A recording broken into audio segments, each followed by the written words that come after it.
위해. 그래서 오늘은 사마리아입니다. 네, 사마리아에 대한 이야기인데 본문은 요한복음 4장 9절에서 10절 말씀, 그리고 누가복음 10장 30절에서 35절까지 말씀인데요. 제가 먼저 본문을 좀 읽어드리고 그리고 나서 여러분과 말씀 나누도록 하죠. 요한복음 4장 9절에서 10절 먼저 나눌게요. 사실은 저기 우리 이영자 권사님의 동생분들이신데요. 오늘은 동생들 오는 출통 날인가 봐요. 그 316 앙상블 연주를 들으러 왔는데 316 앙상블 연주가 지금 끝나서 그 이따가 말씀이 끝난 다음에 316이 한 번 더 할 수 있을까요? 연주를. 네, 죄송합니다. 미영이 어디 갔어요? 있어요. 네, 그러면 316 앙상블 연주를 우리 말씀 끝나고 한 번 더 앵콜송으로 듣는 걸로 네, 그렇게 하겠습니다. 네. 요한복음 4장 9절에서 10절 말씀입니다. 사마리아 여자가 이르되 당신은 유대인으로서 어찌하여 사마리아 여자인 나에게 물을 달라 하시나이까 하니 이는 유대인이 사마리아인과 상종하지 아니함이로라. 예수께서 대답하여 이르시되 네가 만일 하나님의 선물과 또 내게 물 좀 달라 하는 이가 누구인 줄 알았더라면 네가 그에게 구하였을 것이요 그가 생수를 내게 주었으리라. 두 번째 본문은 누가복음 10장 31절에서 36절까지 말씀입니다. 30절부터네요. 예수께서 대답하여 이르시되 어떤 사람이 예루살렘에서 여리고로 내려가다가 강도를 만나매 강도들이 그 옷을 벗기고 때려 거의 죽은 것을 버리고 갔더라. 마침 한 제사장이 그 길로 내려가다가 그를 보고 피하여 지나가고 또 이와 같이 한 레위인도 그곳에 이르러 그를 보고 피하여 지나가되 어떤 사마리아 사람은 여행하는 중 거기 이르러 그를 보고 불쌍히 여겨 가까이 가서 기름과 포도주를 그 상처에 붓고 싸매고 자기 짐승에 태워 주막으로 데리고 가서 돌봐 주니라. 그 이튿날 그가 주막 주인에게 데나리온 둘을 내어주며 이르되 이 사람을 돌보아 주라. 비용이 더 들면 내가 돌아올 때 갚으리라 하였으니. 네. 본문은 사마리아에 대한 언급이 있는 그런 내용이고요. 오늘은 사마리아 땅 장소로 읽는 성경 읽기 7번째 시간입니다.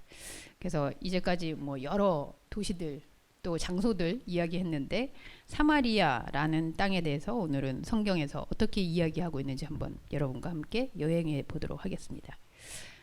사마리아 땅 이야기를 하기 전에 사실 좀 전에 이상의 시 거울 우리 같이 읽어드렸죠. 제가 이 사마리아 땅의 별명을 거울의 땅이다 이렇게 정했습니다. 결론 부분에 가면 왜 사마리아가 우리에게 거울의 땅이 되는지 이제 생각할 텐데요. 그 장소를 생각하기 전에 여러분 마음속에 한번 생각해 보시면 좋겠어요. 여러분들이 살면서 이건 정말 나의 모습을 비춰주는 모습이구나. 이건 정말 나구나 라고 여러분들이 마치 거울을 보고 나를 발견한 것처럼 느껴졌던 장소나 사건이나 어떤 이런 일들이 있었는지 한번 떠올려 보세요. 나는 이런 인간이구나. 이렇게 보게 됐던. 뭐 꼭 아니면은 뭐 좋은 모습으로 난 이런 사람이었구나. 뭐 이래도 괜찮고요. 그래서 여러분을 이게 나였구나 라고 발견시켜준 혹시 장소가 있는지 아니면 어떤 사건이 있는지 떠오르는. 네, 오랜만에 온 우리 배원정 PD님께서 이게 나구나. 나란 인간이 이렇구나. 네. 백인들만 사는 동네에서. 지금 우리 온라인으로 듣고 있는 분들이 있으니까 우리 지성군께서 마이크를 하나만 갖다 주면 고맙겠어요. 잠시만 기다리세요. 네, 여기 지금 온라인에 있는 분들은 배 PD님이 무슨 얘기하는지 궁금해서 말썽말썽 하니까. 네. 지성님 준비가 됐나요? 안 됐으면 제 마이크를.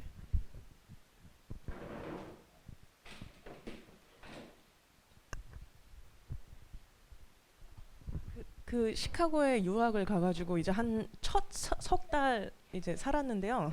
이제 학교에 동양 사람 거의 없고 이제 백인 애들, 흑인 애들만 있는 상황에서 살다가 하루는 길가를 가다가 그 빌딩 그 겉에가 다 거울로 된 빌딩이었는데 제가 이렇게 딱 그 코너를 딱 돌면서 이렇게 딱 그 거울로 된 빌딩에 비친 저를 딱 봤는데 어디서 동양 여자애가 딱 서 있는 거예요. 그래갖고 이제 나는 내가 본 내 눈은 남만 보고 살다가 미국 유학 가가지고 뭐 첫 몇 달 동안 정말 외국 애들만 보고 살다가 이제 나도 이제 외국 사람이라고 생각을 하고 살다가 너무 오랜만에 내 자신을 딱 봤는데 눈이 쪽지해지고 너무 넙떡하게 생긴 동양인 거야. 시커멓고 머리가. 그래서 어머 내가 동양 사람이었구나 라는 충격을 받은 적이 있죠.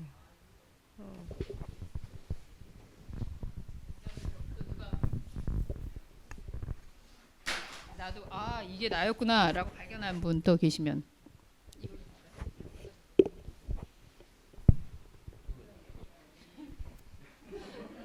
우리 마미는 지금 일본에서 와서 살고 있는 중이거든요. 혹시 마미는 한국에서 내가 일본 사람이구나 뭐 이렇게 느껴본 적 혹시 있어요? 저는 하연이하고 있다 보면 아니면 언제 내가 일본 사람이구나. 대학생 때 네. 택시를 타는데 네. 그냥 타고 가만히 앉아 있었어요. 네. 근데 택시 아저씨가 빨리 문 닫으라고 문을 할 때 아, 나는 일본인이구나. 왜 택시 아저씨가 빨리 택시는 자동으로 열리거든요. 아 자동으로 일본은 닫고. 그래서 계속 앉아 있었더니 좀 왜 빨리 안 닫으냐고. 택시 제가 문을 안 닫는다고. 네, 그래서 죄송합니다. 아, 한 적이 있었어요. 야 이해되네요. 자 그럼 우리 이선웅 집사님은 러시아에서 또 프랑스에서 산 적이 있는데 혹시 나는 한국 사람 비슷한 그런 경험이 있습니까? 내가 한국 사람이구나. 거기서는 동양인들을 너무 무시하잖아요. 아, 무시해요? 네, 무시하고 돈 뺏고 때리고. 동양인이라는 이유로. 네, 네. 그래서 스킨헤드라고 해서 음. 동양인만 그냥 죽이는 러시아에서. 네, 러시아인들이 있어요. 그래서 저희가 정말 늘 긴장하면서 돌아다녔는데 한번 하여튼 걸려가지고 하여튼 그 뭐 감옥 같은 그런 그런데 하여튼 간 적도 있었어요. 네, 그래서 어쨌든 거기서 엄청난 무시를 당했었죠. 맞아요. 아 내가 한국인이구나. 혹시 거꾸로 난 한국인이어서 뭐 좀 자랑스러웠던 때는 없을까요? 아니면 나라서. 네, 우리 이영자 원사님. 네, 언제? 네. 난 거기가 한국인 줄 알았어요. 맞아요. 그래서 저보고 그러는 거예요. 여기 외국인들 되게 많아. 여기 외국인들이 왜 이렇게 많은 거야? 그랬더니 지금 우리 주목사가 그때 그러더라고요. 아 여기 외국이에요. 엄마가 외국인이에요. 나는 내가 네. 내 기준으로 다 한국 같은 네. 느낌으로 거기를 봤는데 내가 외국인인데 마치 그 사람들이 외국인이고 내가 한국인인 줄 착각한 적이 있었어요. 아 맞아요. 맞아요. 그래서 우리 엄마가 거기서 네. 네, 저도 어머님. 비엔나 살 때 네. 옆집을 잘 못 만나는데 어쩌다가 문 열고 이렇게 복도에서 만날 때 네.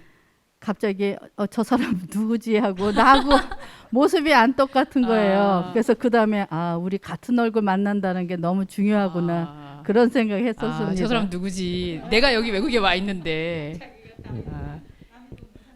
오케이. 혹시 우리 김욱 집사님도 있습니까? 이게 나구나. 없어요? 네. 우리 인선이 없어요. 이게 난가?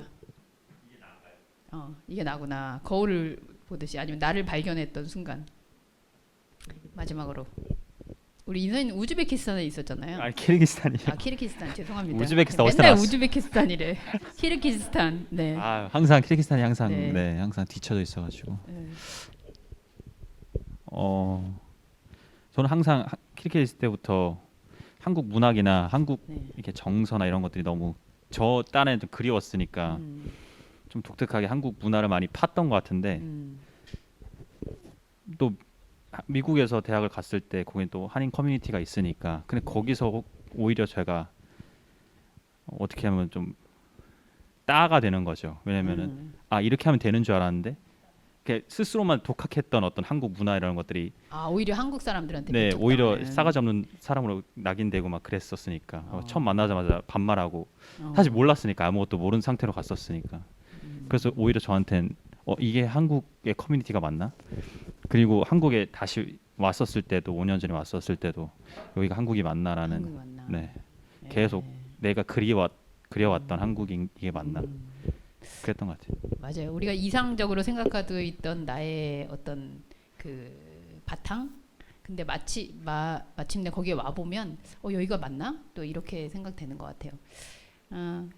오늘 사마리아 땅이 바로 예수님에게는 그런 메시지를 담은 곳이 아니었나라는 생각을 하면서 여러분들에게 사마리아에 대해서 이제 좀 가이드를 해드리겠습니다. 신약 시대의 땅 지도를 보면 우리가 지금 그동안 했었던 중에 여러분들이 기억하시겠지만 처음 베들레헴에서 우리가 좀 시작했습니다. 그래서 베들레헴은 바로 예루살렘 중심지에서 바로 근처에 있는 그런 지역이었고요. 그리고 우리가 애굽에도 갔다 왔고요. 나사렛 또 여러 군데 하다가 오늘은 요 중간 부분에 있는 보라색으로 표시되어 있는 제가 이러려고 보라색을 입고 온 건 아닌데 네, 보라색으로 표시되어 있는 요 부분이 바로 사마리아입니다. 그래서 이스라엘이 사실은 이렇게 길게 이렇게 있다고 보면 사마리아는 바로 요 중간에 끼어 있는 지역이에요. 그래서 우리가 이미 했던 지난 시간에 했던 갈릴리라는 지역이 이 윗지역이라고 한다면 여기 예루살렘을 중심으로 한 유대 땅 이렇게 얘기하면 이제 요 지역을 얘기하고 그리고 요 중간 부분이 바로 사마리아의 지역입니다. 이 사마리아라는 지명은 어떻게 생겼을까 보면 그 이스라엘이 중간에 구약 시대를 거치면서 북이스라엘, 남이스라엘 이렇게 나뉜 때가 있었거든요. 근데 북이스라엘에 오므리라는 왕이 있었는데 그 사람이 사실은 이제 이 사마리아 이전에 있던 땅을 사게 돼요. 여기 이제 한 개인이 가지고 있었는데 여기가 산지대입니다. 그래서 높은 지대이고 그래서 그 산을 이제 사면서 사실은 그 주인의 이름이 세멜이었어요. 그래서 세멜을 이제 풀어서 사마리아 이렇게 이름이 지어진 겁니다. 그러니까 세멜이 소유한 땅이었다라는 게 이름으로 사마리아 이렇게 정해졌다고 해요. 그때 당시에 모르겠어요. 2달란트가 얼마인지 모르겠지만 2달란트에 이 땅을 샀답니다. 네, 부동산 차익이 많았겠죠. 네, 하여튼 그래서 이 사마리아가 그리고 이제 히브리어에서 그 쇼므론이라는 단어가 있는데 발음이 비슷하대요. 그래서 그것도 사실은 유사하게 그래서 신약 시대에 와서 사마리아 땅으로 계속 불리게 되었습니다. 근데 이 땅 이름이 그 뜻을 알아보니까 굉장히 재밌어요. 그 우리 지난번에도 파수라는 뜻을 가진 이야기를 했었는데 파수꾼이라는 게 사실 지켜보다. 이게 산악지대다 보니까 그 사진을 좀 보여드릴게요. 여기 지역이 네, 이런 지역이에요. 지금 사진 그게 이렇게 오래 안 된 사진인데도 한국의 서울과는 굉장히 많이 차이가 나죠. 그래서 이렇게 산악지대가 있어서 전쟁이나 아니면 외적의 침입이 있을 때 올라가서 내려다보기가 굉장히 유리한. 그래서 사실은 여기가 지켜본다라는 뜻을 가지고 있는 지명이기도 하고요. 그래서 신앙적으로 이들은 여호와께서 보호하신다. 이런 땅의 이름을 가지고 있습니다. 그래서 사마리아가 사실은 여러 사람들에게 이 아래쪽으로나 위쪽으로나 침입이 있을 때 사실은 지켜보기 좋은 그런 지형을 가지고 있어서 이름 뜻이 그렇다라고 했는데 한때는 여기가 이스라엘의 이 12지파 중에 10지파가 수도로 삼고 있는 중심가이기도 했어요. 그래서 북이스라엘 쪽에서 수도의 역할을 하면서 굉장히 번영했던 시기도 있었습니다. 자, 그런데 이렇게 좋은 땅이고 어떻게 보면은 외적들의 침입을 잘 볼 수 있는 땅인데도 불구하고 역사적으로는 늘 순환을 당하는 땅이었어요. 그러니까 사실 우리나라가 청나라에도 끼고 일본 사이에도 끼고 뭐 러시아에도 끼고 이래서 늘 그 동북아의 중심이라고 우리는 스스로 말하지만 늘 이렇게 여기를 거쳐서 일로 갈 수 있고 여기를 또 거쳐서 또 침입할 수 있고 이러다 보니까 늘 우리도 외침을 많이 받았잖아요. 근데 이 사마리아가 사실은 지형적으로 그랬던 것 같아요. 그래서 끊임없이 여기에 왕들이 바뀌고 외세가 침입하고 하면서 굉장히 이 땅이 순환을 많이 겪게 됩니다. 몇몇 개만 이렇게 살펴봐도 그 이스라엘의 마지막 왕인 호세아라는 왕이 있었는데 그때 아수르라는 거대한 국가가 들어오고요. 그래서 이 들어왔는데 이 아시리아 사람들이 여기서 탄압을 하면서 이 있던 사람들이 많이 민중이 반항을 했겠죠.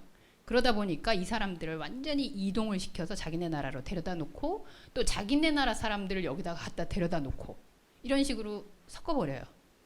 그래서 사실은 사마리아가 어떻게 보면 혼합 혼합된 문화를 갖게 되고요. 나중에 이제 이런 역사들이 계속 반복되면서 사마리아는 유대인들도 포로로 갔다 오기도 하고 그러면서 재건을 하게 될 때 얘네는 완전히 베린 애들, 섞인 애들, 우리하고는 질이 다른 애들 이렇게 왕따가 되는 거죠.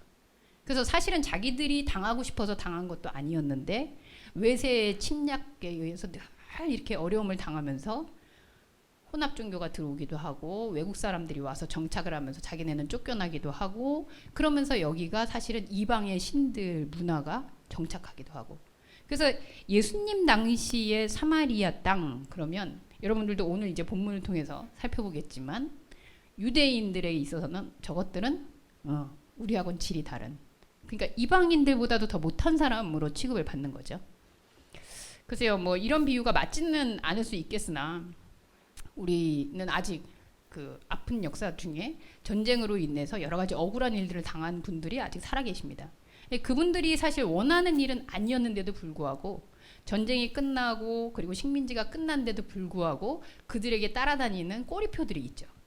사실 그들이 원한 꼬리표는 아니었는데도 불구하고 이 시대와 역사가 바뀌면서 배신자가 되기도 하고 뭐 다양한 그런 이름표들이 붙기도 해요. 우리는 사실 또 위안부라고 부르긴 하지만 사실 그분들이 언제 누구를 위안하고 싶었겠어요. 예. 사실은 전혀 자기 영혼이 팔리면서 사실 위안하고 싶지는 않았을 거잖아요. 근데도 불구하고 그들에게 붙여진 이름표들. 이 사마리아라는 땅이 사실은 그런 복잡 미묘한 역사적인 아픔과 그리고 짓밟힌 그런 흔적들을 많이 간직하고 있는 그런 곳임은 분명한 것 같습니다. 나중에 그래서 이스라엘이 이제 회복되고 정상이 됐을 때에도 사실은 유대인들은 지금까지도 사마리아인이라고 한다면 뭔가 변절된 사람들의 대명사인 것처럼 그렇게 이해를 하고 있는 거죠.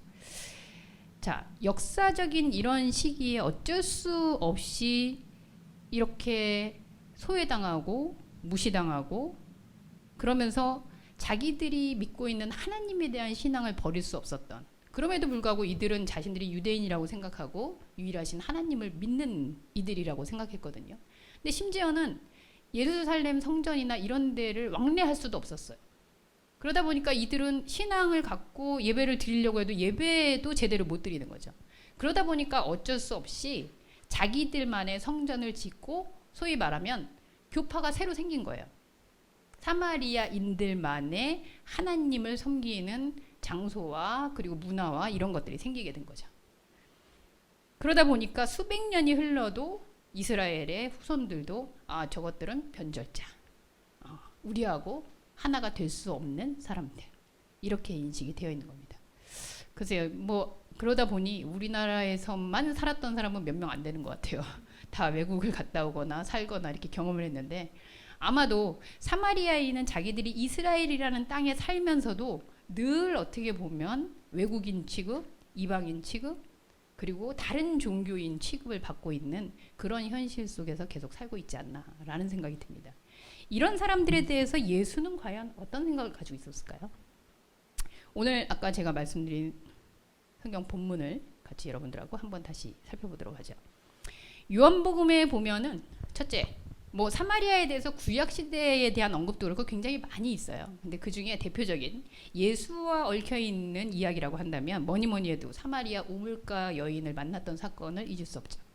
예수님이 예루살렘 쪽으로 내려가시다가 굳이 이제 제가 지금 앞에서 얘기 드렸던 이런 선입견과 그리고 사마리아에 대한 일들이 있는데도 불구하고 예수님이 굳이 사마리아를 들려서 거기에서 그것도 한 여인과 우리나라 치면 조선시대에 마치 그 길거리에 있는 여인을 양반이 지나가다 말 시키고 뭐 막 이러는 것 같은 이런 위험수를 감수하면서 만나고 그러고 이야기를 붙인다는 거죠. 제가 9절 10절만 얘기했습니다만 여러분들 여기서 잘 아는 사건일 거예요. 사마리아 여인에게 이제 물을 달라 그러면서 사마리아 여인이 아니 어떻게 유대 남자가 나한테 물 달래지? 이러니까 이제 이런 얘기를 하다가 뭐라 그러죠? 가서 네 남편 데리고 와라. 예. 그랬더니 말을 못하죠 여인이. 남편 데려오라니까. 그랬더니 예수님이 또 대답을 해줘요. 그래 5이 남편이니 그 중에 누군지 모르겠지. 그리고 5이 다 너에게 지금 없지. 그러니까 5번이나 결혼을 했던 여인인 거예요. 자, 이런 일로 여러분 생각나는지 모르겠어요. 옛날에 우리 그 김기덕 감독이라고, 네, 그분의 말로가 좀 좋지는 않았지만 어쨌든 사마리아라는 영화가 있었는데 그게 해외 베를린 거기에서 상을 받기도 했었죠. 사마리아의 대표성 하면 이 우물가의 여인을 생각하면서 마치 이 뭐랄까요, 정욕의 어두운 여인, 그래서 여러 남자들을 거쳐간 여인, 뭐 이렇게 생각하는데 사실 우리가 사마리아 시대의 이런 역사적인 정황, 그리고 그 당시 남자와 여자의 어떤 위치, 이런 걸 생각하면 과연 여인이 5번이나 남자들을 선택하면서 결혼을 하면서 그렇게 살 수 있었을까? 예. 혹시 아마도 타당한 추측이라면 5 남자들에게 5번씩이나 버림을 받진 않았을까? 라는 추측이 저는 훨씬 더 가능성이 있다고 봐요. 예. 그러니까 이 여인은, 왜냐면 사실은 이 당시에 남편은 자기에게 부모 이외에 이제 보호자인데 자기의 보호자가 되어줘야 될 사람들이 계속해서 바뀌었다는 거죠. 이걸 거꾸로 얘기하면은 뭐 입양을 생각한다면 5번이나 파양을 당한 거나 마찬가지일 거고요. 그렇죠? 우리 반려동물들도 사실은 계속해서 유기되는 상태로 반복되었다든지. 그럼 이 여인은 사실 어떤 상태였을까? 굳이 이 여인을 찾아가서 예수님이 말을 겁니다. 그렇다면 예수님이 심통이 나거나 아니면 못된 사람이 아닌 이상 이 여인이 5번이나 결혼했었다는 그 치부를 드러내면서 상처를 건드려서 그렇게 후벼파고 싶었을까? 아마도 이 여인에게 그러한 것들을 넘어서는 진짜 위로와 평안과 그런 격려가 있지 않았을까? 의도는 분명히 그렇게 찾아봐야 되지 않을까라는 생각이 들어요. 그래서 성경에서 사마리아 여자를 만났는데 이 여자는 어떻게 보면 사마리아의 역사가 쭉 담고 있었던, 그렇게 유린당하고 얼마 안 되는 돈에 땅이 팔리기도 하고, 그리고 수많은 외세의 주인들이 오고 가고, 마치 5명의 남편을 두었으나 그 보호자들이 다 떠나가 버린 것 같은 그 인생을 대변하고 있는 사마리아의 이 상징적인 한 인물이다. 이렇게 이해를 하는 게 성경이 우리에게 텍스트를 통해서 전해주고 있는 이야기가 아닌가 싶어요. 예수님은 바로 그런 존재를 만난 거죠. 주인이 있었으면 좋겠는데 주인도 없고, 보호자인가 했는데 보호자도 아니고, 나에게 도움을 주나 했는데 오히려 나를 버림만. 그래서 자기의 인생이 송두리째 유린당하고 이제는 물 한 모금 마시더라도 눈치를 보면서 그렇게 봐야 되는 그런 인생. 자, 2번째 사마리아. 여러분들 하나 기억하시죠? 선한 사마리아인. 네. 사마리아인에 대해서 제가 분명 지금 역사적으로 사마리아인은 무시당하고, 그리고 아까 우리 배현정 PD님이 눈 쭉 찢어지고 동양인이었구나 이런 것처럼 사마리아인이 지나가면 전부 다 그들을 부르는 그런 별명이 있었어요. 죄송하지만 우리나라의 그 북에서 오신 분들이 처음 이렇게 듣는 말 중에 제일 힘든 말이 빨갱이다, 뭐 이런 이야기를 듣는데요. 마치 그런 것처럼 사마리아인들을 보면 사람들이 부르는 그런 속어들이 있었던 거죠. 그런 가운데 예수님은 굳이 사마리아인을 선한 사마리아인이라고 부르세요. 근데 어떤 사건인지 여러분 아시죠? 한 사람이 강도를 만났는데요.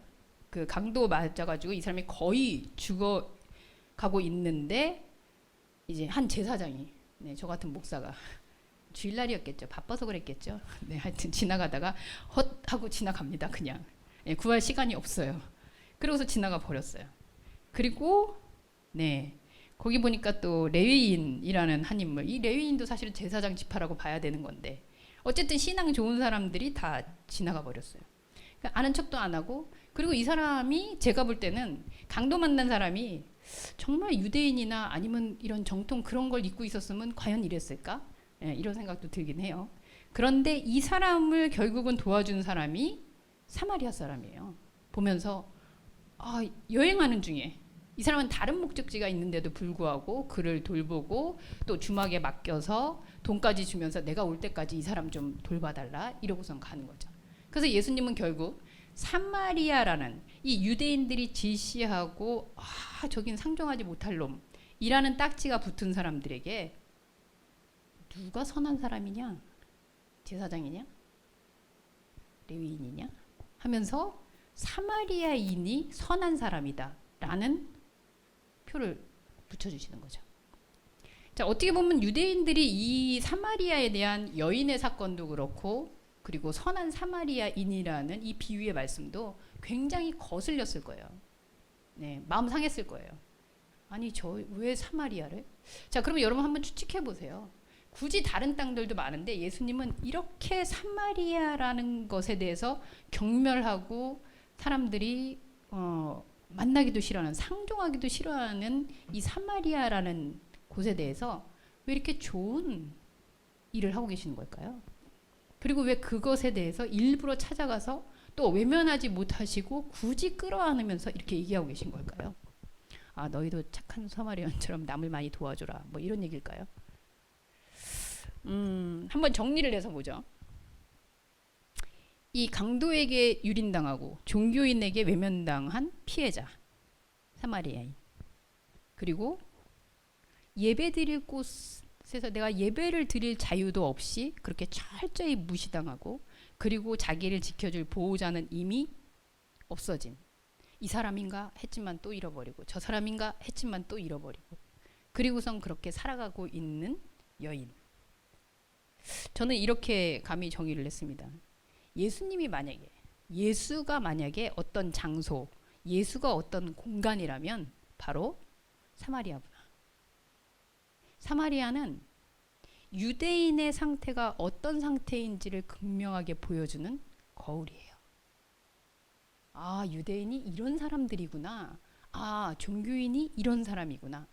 그리고 오늘날 내가 이런 모습이구나. 를 보여주는 거울이 바로 사마리아입니다. 예수님 당시의 예루살렘 그리고 이스라엘의 종교인들, 이 사람들은 우린 하나님의 자녀, 하나님의 백성, 아주 당당하게. 근데 하나님의 아들이 와도 못 알아보잖아요. 네.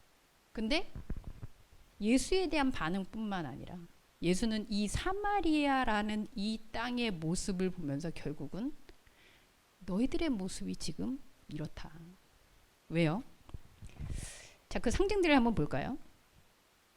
2달란트에 팔린 땅이라 그랬죠. 그래서 시세 차이 많이 남겼을 거라고. 네. 예수님이 공간이라면 사마리아다. 예수님은 은 몇십 냥이 팔렸죠? 30냥이던가? 네. 생명이었는데 예수님은 돈에 팔려요, 결국. 누구에 의해서? 인간들에 의해서. 예수님이라는 존재, 이 팔림을 당하는, 결국은 사고 팔고 하는 이 현상 세계에서 물질과 같은 존재로 떨어져 버리는 거예요. 그래서 이 땅이 팔린 땅이었다. 예수님의 인생도 팔리는 존재가 됩니다. 또 이 의미가 파수꾼, 여호와의 보호라는 뜻을 가졌다고 했잖아요. 예수님이라는 존재, 하나님이라는 존재가 바로 우리에게 인도자요, 우리를 지켜주시는 분이고 우리를 보호해주시는 파수꾼이세요. 사마리아가 그런 이름을 가졌는데 그런 역할을 못하게 되는 거죠. 누구에 의해서? 인간들의 모습에 의해서. 더 이상 저 땅이 우리를 지켜주는 게 아니라 그 땅을 어떻게 하든지 침입을 해서 그 땅에 있는 것들을 오히려 힘들게 만들고 괴롭히는 게 인간들의 역할이었거든요. 전혀 지켜주지 못하는 땅이 된 거죠. 자, 선한 사마리아인, 이건 어떤 뜻일까요? 인간들의 모습이 바로 도적질당하고 팔리고 유린당하고 있는 상태예요. 특히 하나님의 백성이라는 존재들이 원래는 하나님의 보호하심 아래서 안전하게 그렇게 살아야 할 존재들이 강도를 만난 것처럼 늘 불안하고 그리고 폭력적이고, 뭐 실제로 구타를 당해서가 아니라 우리의 영혼이 늘 탈탈 털리고 있는 거죠. 그런 인생으로 살고 있는 거죠. 그리고 그 여인처럼 보호자를, 사실은 현상에서 우리는 끊임없이 내 보호자를 찾아서 다니는데 결국은 그 보호도 어느 순간 아니고 그 보호자도 어느 순간 아니고, 이게 하나님인가 했는데 그것도 아니고, 끊임없이 남편을 잃은 여인처럼 그렇게 살고 있는 게 바로 예수님 눈에 비친 인생의 모습이었다는 거죠. 그렇다면 예수님의 인생이 사실은 사마리아와 같았어요. 하나님의 아들, 하나님 그분 자신이신데 그분이 팔리는 인생을 살게 되고요. 그리고 사람들은 예수님을 보면서 말로는 주여 주여 했으나 궁극은 어떻게 되죠? 이거 내 주인이 아니구나. 이러고선 예수님을 쳐서 죽이게 되잖아요. 그리고 예수님에 대한 숱한 편견과 오해와 지금도 그렇죠. 예수님한테 기도해서 좋은 거 잘 받으면 하나님은 나의 보호자 이러다가 어디서 꽉 무너지고 어디서 내가 원하는 사람 안 뽑히고 막 이러면 주님은 안 계셔. 뭐 또 이렇게 되잖아요. 네. 그러니까 우리가 기대하는 어떤 것이 나오지 않으면 예수님은 우리를 지켜주거나 보호하시는 분이 못 되는 거죠. 우리의 종교적인 편견과 선입관에 외면당하고 또 인간 현상의 욕망을 충족하는 존재로 유린당하고 사마리아 여인의 남편들은 이 여자가 나한테 뭔가를 좀 해결해 주겠지 하고 만났겠죠. 그러니까 결혼도 했겠죠. 그런데 아니네. 내가 원하는 게 안 나오네 하니까 버렸을 거예요. 그러면서 몇 차례씩이나. 예수도 사실 똑같아요. 그리고 결국은 돈에 팔려버리는 예수. 근데 그럼에도 불구하고 그런 인간을 외면하지 못하고 사마리아라는 이 파수꾼이라는 하나님은 보호하신다라는 땅의 이름을 예수는 포기하지 못합니다. 그리고 오늘도 자기 자신이 사마리아라는 그 이름을 가지고 우리 곁에 계속 계세요. 그래서 저는 성경은 곧 우리는 예루살렘이 예수님의 상징이라고 생각하고 싶지만 이렇게 외면당하고 유린당하고 버림받고 오해받고 이런 인간들의 편견과 기대와 욕망이 들끓고 있는 그 세계, 거기에서 파수꾼, 보호자의 이름을 결코 포기하지 않고 우리에게 얘기하는 거죠. 저 인생을 잘 보호해 주시오. 그리고 내가 다시 이 땅에 오는 날까지 잘 살펴주시오. 그리고 자기의 목숨을 담보로 주고 가는 거예요. 예수는 곧 사마리아입니다. 그래서 예루살렘을 기대하는 이들에게 예수는 굳이 내가 사마리아를 통과해야겠다라고 이야기하시는 이유 또한 자기 자신이 바로 사마리아 그 의미이기 때문이라고 저는 생각합니다. 여러분들이 찾고 있는 예수는 어디에 있는지, 혹 우리가 기대하는 예루살렘, 우리가 생각하는 성전, 그곳이 아닌 저기서 뭐가? 저런 사람들과는 섞이면 안 돼. 우리가 받았던, 우리가 당했던 그런 편견과 오해로 혹시 예수를 밀어내고 있지는 않은지, 혹은 다른 사람들에 대해서도 우리가 그렇게 보고 있지 않은지 예수는 오늘 우리에게 질문합니다. 무엇이 보이느냐? 사마리아는 바로 우리의 영혼의 모습을 보여주고 있는 거울이다. 그 거울 속에서 나의 모습을 발견했을 때 실망과 절망이기도 하지만 그것을 넘어서는 여전히 예수는 우리에게 떠나지 않는 파수꾼, 떠나지 않는 보호자로 함께하고 있음을 기억하는 우리 모두가 될 수 있길 소원합니다. 기도하겠습니다. 하나님, 예수가 공간이라면 이왕이면 애굽 나라의 왕처럼 멋진 그런 왕궁에 있던지, 하나님 나라라면 정말 우리가 기대하는 것처럼 금사과가 주렁주렁 열리고 내가 원하는 것들이 다 가득가득 백화점처럼 있는 곳이면 좋겠지만 예수님은 오늘 내가 사마리아 땅이다 이렇게 우리에게 말씀하십니다. 그렇기 때문에 희망적인 것은 그 사마리아는 아픈 사람도 절망한 사람도 멸시받는 사람도 유린당하는 사람도 부족한 사람도 장애자도 모든 아픔을 가진 모든 사람들이 들어올 수 있는 땅, 아니 오히려 그래야만 있게 되는 그런 땅인 줄 압니다. 예수가 예루살렘이 아닌 사마리아 가운데에서 한 여인을 부르시고 그리고 네가 선한 사마리아인이다 이렇게 칭해 주시는 이 음성을 듣고 우리가 과연 살아가면서 어디를 봐야 하는지 질문하고 그것을 거울로 삼을 수 있는 저희들이 되게 하여 주옵소서. 그래서 주님 외에는 내가 볼 것이 없습니다. 주님이 나의 거울이십니다. 이렇게 고백할 수 있는 저희들이 되길 바라며 예수님의 이름으로 기도합니다. 아멘.